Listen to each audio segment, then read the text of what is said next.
33-story hotel and condo project. I'd probably be Okay, like let's that. stop. Tap. This is a plan by the community for the community. This one here. Show me. No problem, Ken. Thanks for having me. It's Kent Molgat for Kelowna Now. And we're joined by Angela Nagy, a for years big Green Party person. You've been a candidate. You were the CEO when this whole kerfuffle got started. And Ron Cannan, our MP for many years, who lost in that 2015 election. So a lot to cover here. We've spoken to Stephen Fuhr and Dan Ryder about this. But Angela, you were in the same meeting when this decision was made by your membership to nominate a candidate whose plan was to fold the tent and this is where we might summarize it differently, either support or stand aside so that the Liberal could go against Ron Cannan, okay?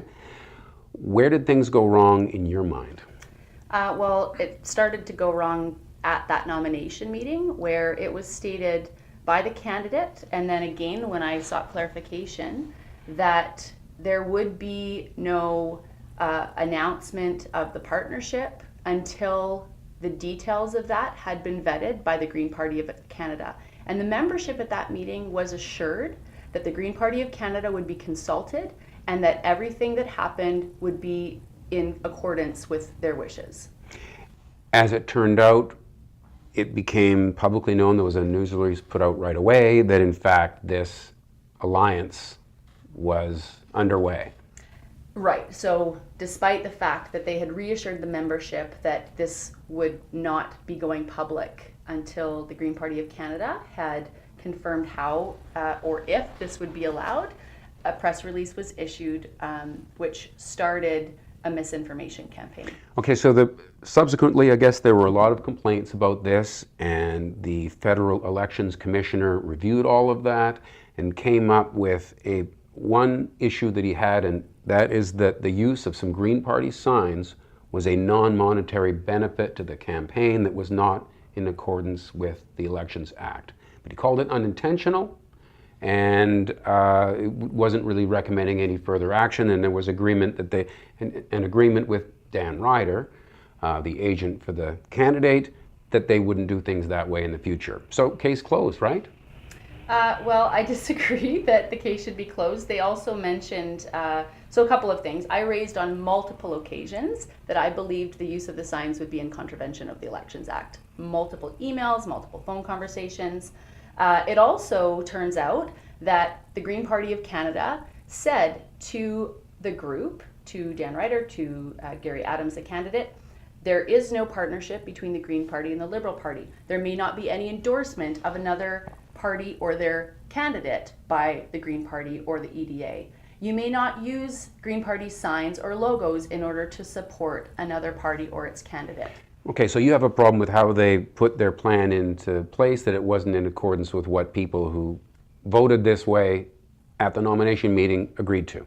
Or what the federal Green Party stated. So that's was a beef within the Green Party, but I want to turn to the losing candidate in the election, Ron Cannan, who was kind enough to join us. Thanks for coming in, Ron. Thanks for the opportunity.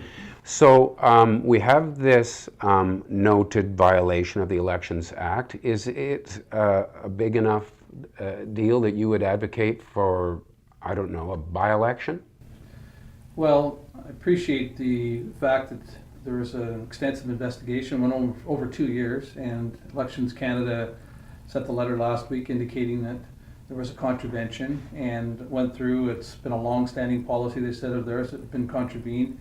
But I was obviously very disappointed that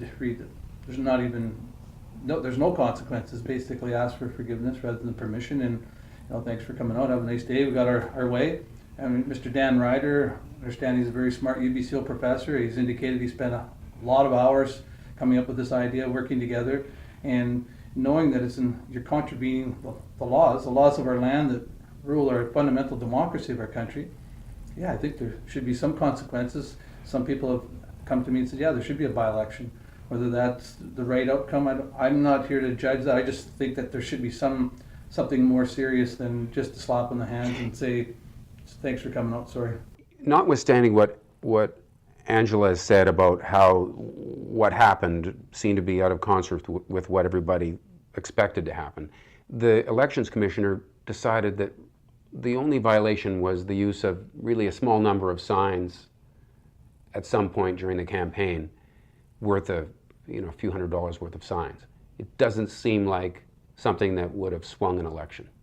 I'm not saying it would have, but the Greens got over 5,200. I mean, lost by about 6%. They got anywhere between 8 to 14% of the vote in the last several elections, and definitely made a difference, because I know people have said that I saw them working on the green machine, working with the red machine, and it was obvious, and that it had some impact. It's hard to measure quantitatively, but I still think it's the underlying principle, the fact that you've been caught contravening legislation, and you say I disagree. In fact, as I say, the court's the jails are full of innocent people.